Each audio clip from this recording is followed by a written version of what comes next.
warahmatullahi wabarakatuh.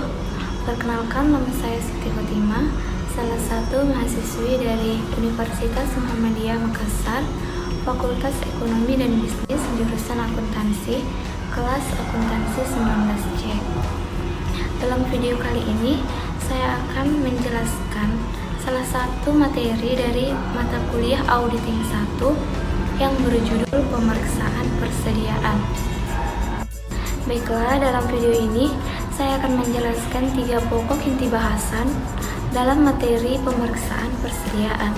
Yang pertama yaitu pengertian persediaan, yang kedua yaitu tujuan pemeriksaan atau auditing objektif persediaan, dan yang terakhir yaitu prosedur pemeriksaan yang disarankan atas persediaan. Baiklah, langsung saja kita masuk pada inti pembahasan yang pertama, yaitu pengertian persediaan.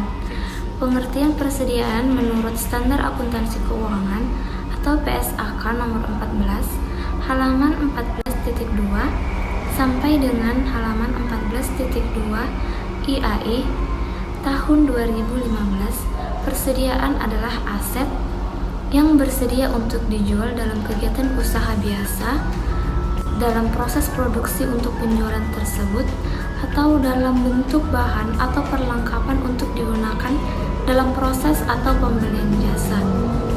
Secara umum, persediaan adalah barang yang dimiliki oleh perusahaan.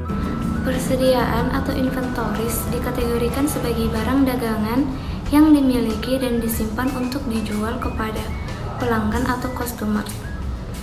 Akun persediaan dilaporkan dalam neraca atau balance sheet sebagai bagian dari kelompok aset lancar atau current asset, sedangkan barang dagangan yang sudah laku terjual akan dilaporkan pada laporan laba rugi atau income statement sebagai harga pokok penjualan atau cost of goods sold yang akan mengurangi pendapatan penjualan atau sales revenue.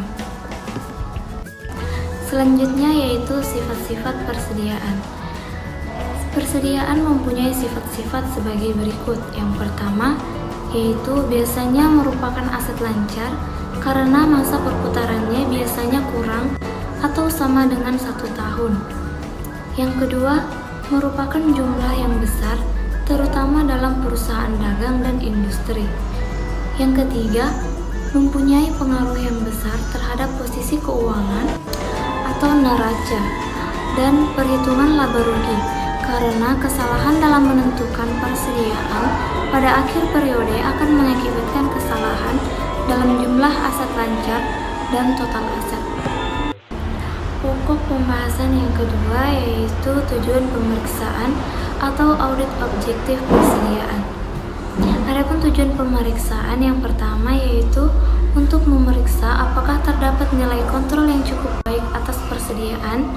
Yang kedua yaitu untuk memeriksa apakah persediaan yang tercantum di laporan posisi keuangan betul-betul ada dan dimiliki perusahaan pada tanggal neraca atau existence dan ownership. Yang ketiga, untuk memeriksa apakah metode penilaian persediaan sesuai dengan standar akuntansi keuangan di Indonesia.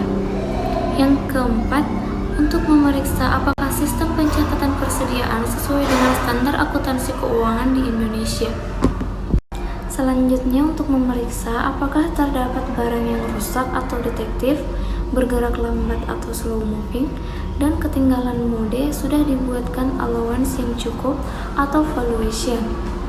Yang terakhir, untuk memeriksa apakah transaksi yang menyangkut pembelian dan penjualan persediaan seluruhnya sudah dicatat. Selanjutnya yaitu prosedur pemeriksaan atau yang disarankan atas persediaan. Prosedur pemeriksaan dibagi atas prosedur compliance test, analytical review, dan substantive test.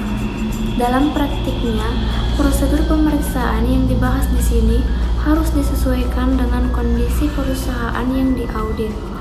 Prosedur pemeriksaan persediaan mencakup pembelian, pemakaian, penyimpanan, dan penjualan persediaan karena berkaitan dengan siklus pembelian, utang dan pengeluaran kas, serta siklus penjualan piutang, dan penerimaan kas. Selanjutnya, penjelasan prosedur audit.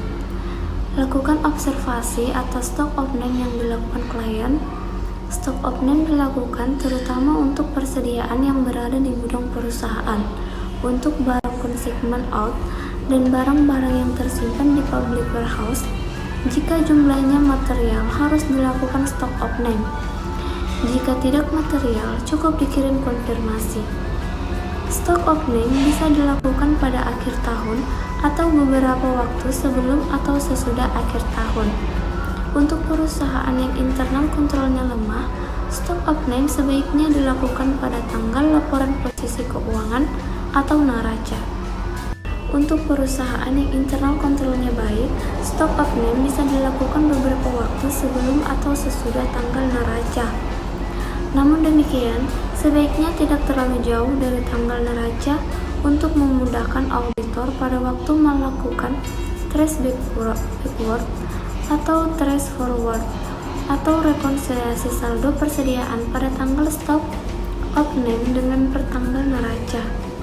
Selanjutnya, prosedur pemeriksaan substantif atas persediaan. Yang pertama, lakukan observasi atas perhitungan fisik yang dilakukan perusahaan atau klien.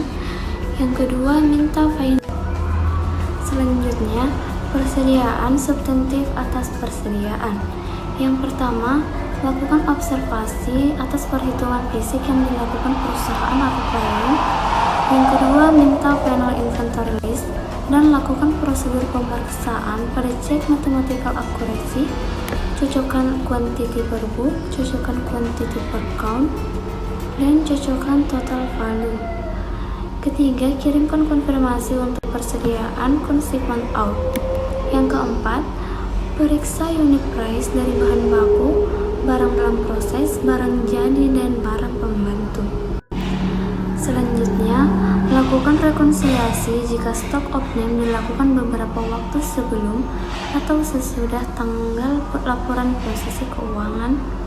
Yang keenam, periksa cukup tidaknya barang-barang yang bergerak lambat, barang-barang yang rusak, dan barang-barang yang ketinggalan mode. Yang ketujuh, periksa kejadian sesudah tanggal laporan posisi keuangan atau neraca. Itulah tadi penjelasan dari saya mengenai pemeriksaan persediaan mata kuliah auditing 1. Saya tutup dengan mengucapkan alhamdulillahirabbil alamin. Assalamualaikum warahmatullahi wabarakatuh.